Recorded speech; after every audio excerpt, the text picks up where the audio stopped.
What's going on YouTube? Welcome back to the Thomas Gallery, and today I want to talk about the self-taught artists versus the school-taught artists. What I simply means like people go to art classes and who are quote unquote professionally trained. Okay? And the difference between the two. Now, myself, I am a self-taught artist. Okay? I didn't have any for my entire life I didn't have any art lessons. Did I ever take art classes? Yes, I did. I took art classes when I was in college. But by the time I got to college, what I was being taught, I had already knew and had already demonstrated that I knew it. So I can honestly say, well, I won't say I didn't learn any. I won't say I did not learn anything new. I did. I won't say that.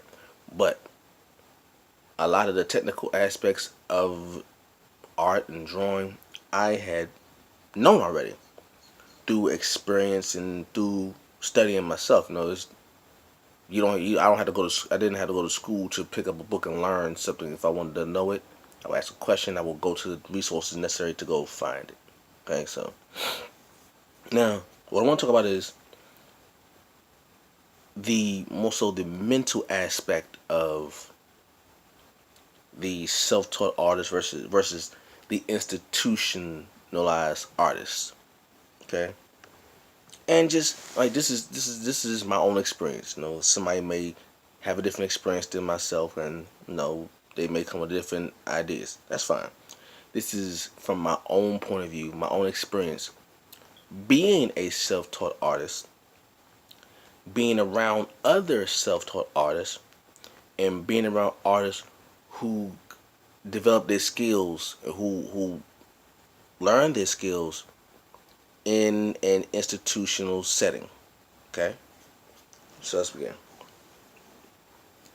I won't say which one is better than the other. I won't say that because they all have their benefits.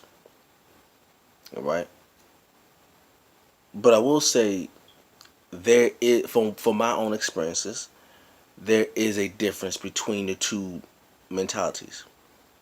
From what I've learned from being a self-taught artist and being around other self-taught artists, is that we are we are not those that I have met. We are not restricted to a certain standard or criteria. The people who I've met, and I won't say it's all of them, but the majority of the people that I've met that are taught in schools, who have learned their skills in school, in an institutional setting, in a classroom setting, there's a certain criteria, like any other subject, when you go when you're in school, you take a math class or a science class or an English class. There are certain rules that govern that class in that particular subject that you are taught. In English, you are taught the 8 parts of speech and things of that nature, and the grammatical points or whatever. You are taught that. You don't have the ability to kind of freestyle it and learn it as you go. You are taught this and then you apply it. When it comes to art, I have seen that same demonstration when it comes to the institutional artists, the school taught artists versus the self taught artists. The school taught artists, from what I have encountered, their teachers gave them I won't say strict, but a certain criteria that they didn't deviate from. Because I've gone to art classes and I've taken art classes, and every art class I've ever been to, like the classroom setting, we writing down things, the lecturer side of it, they've always talked about the same things. They've always talked about either the same cave painting in France, then they skip all of the time period in between. They hit right to Renaissance.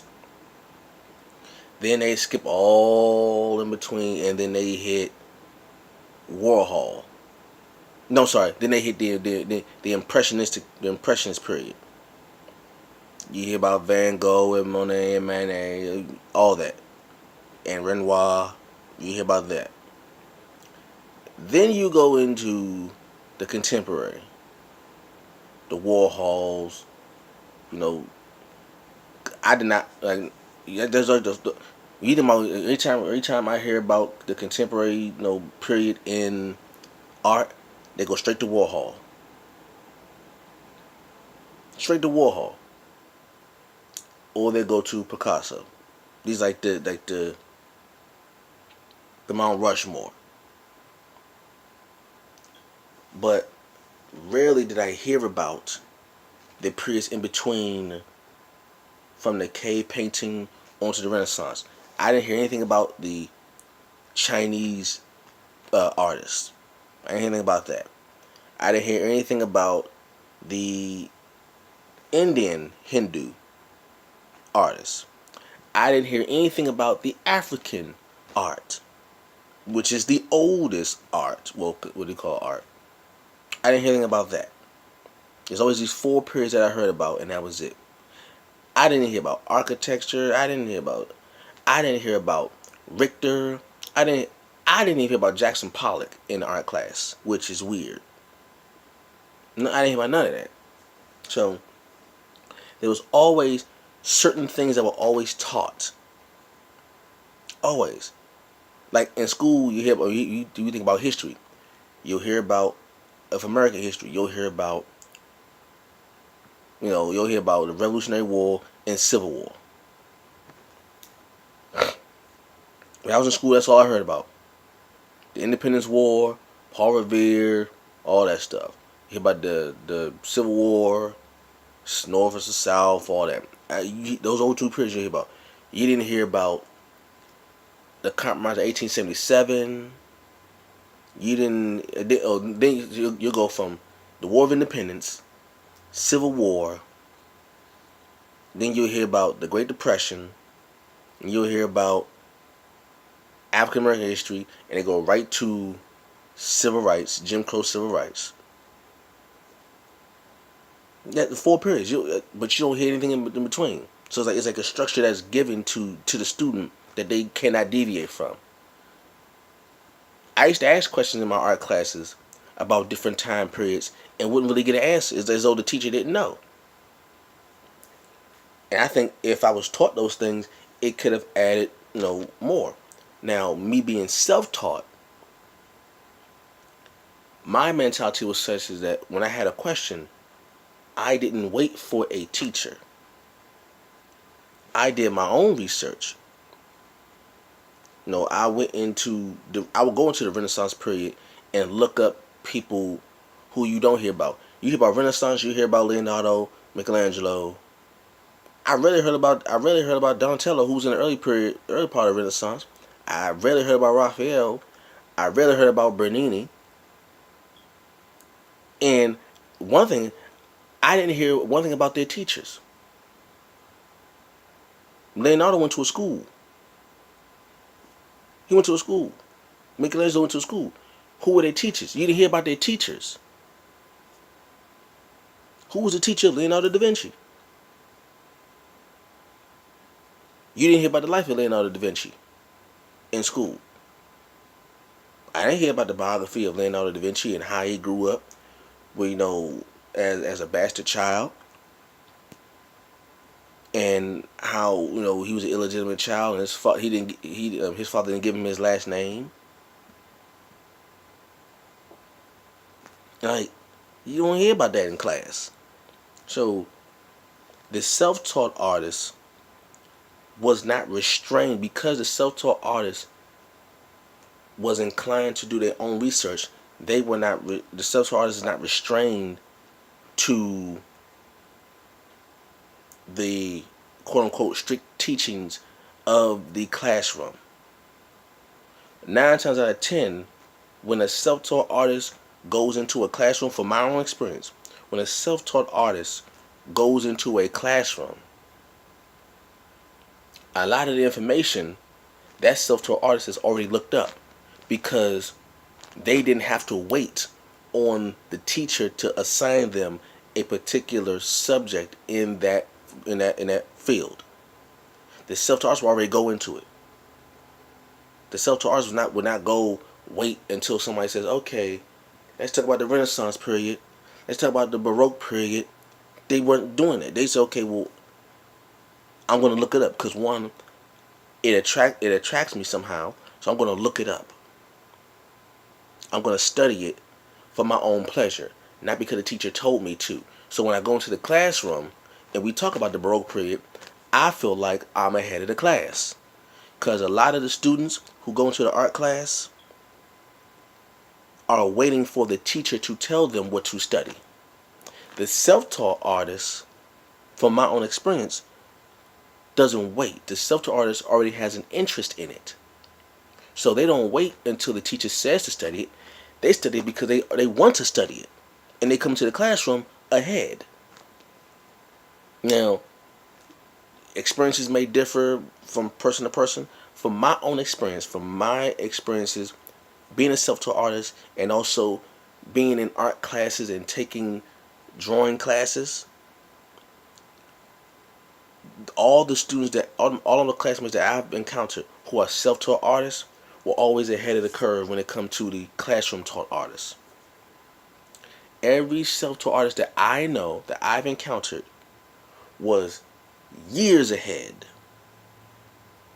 They were years ahead doing their own thing from the classroom taught artists.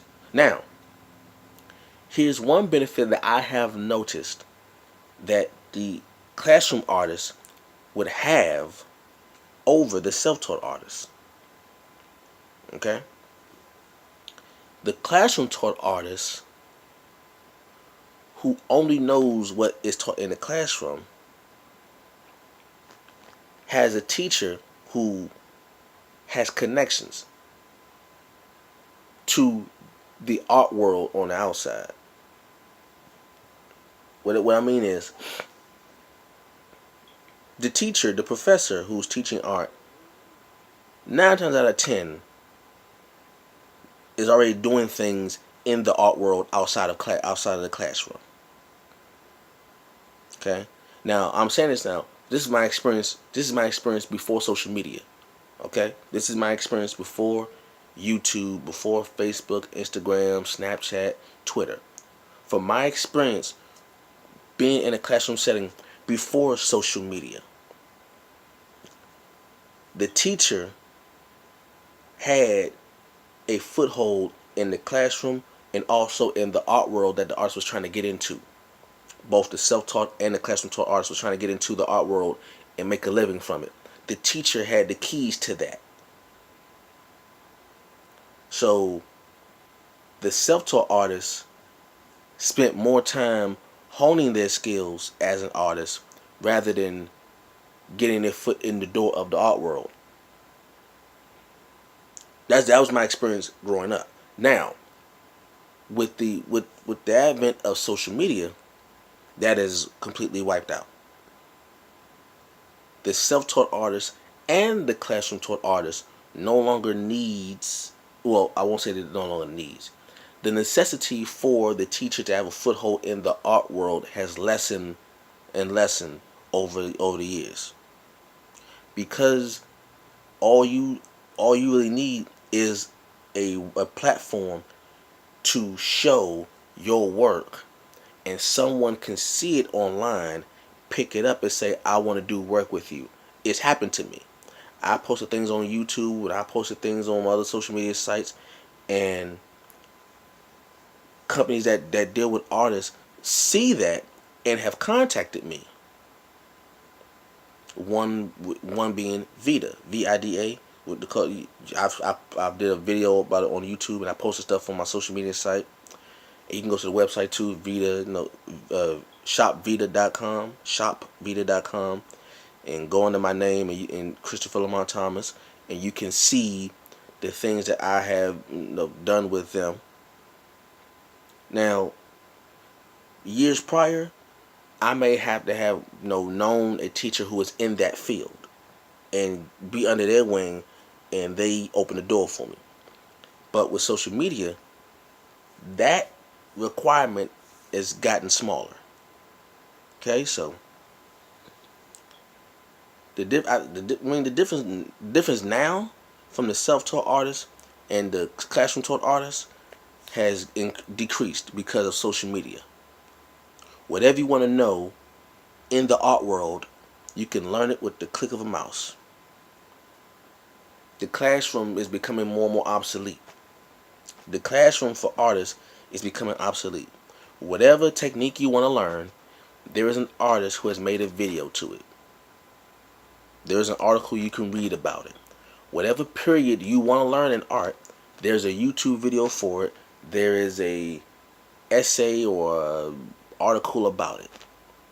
The classroom for artists have become smaller and smaller. It's really becoming no need for it. So the lines are being blurred between the self-taught artists and the classroom artists. They're starting to become one and the same. Okay? The self-taught artists and the classroom artists are working together now more than ever before. And I think the world is much better for it, to be honest with you. The world is much better for it. Yes, you will always have a need for an art teacher. I believe you will always have a need for it. Because there will be somebody who knows something that you may want to learn, and that, there's nothing wrong with taking an art class. Nothing wrong with taking it. Because you're not going to just walk up to a random person and say, hey, do you want to pose naked for me while I draw you? That's not going to really work all the time, especially nowadays. But in a classroom setting, you may have the opportunity to really deal with a person full figure and really understand the human anatomy. Okay, so there's always room for a classroom setting. It's just my opinion, it's becoming less and less. So that's just my thoughts on it. Hope you enjoyed this video. LCSS, like, comment, subscribe, and share. And I will catch you all later. Peace.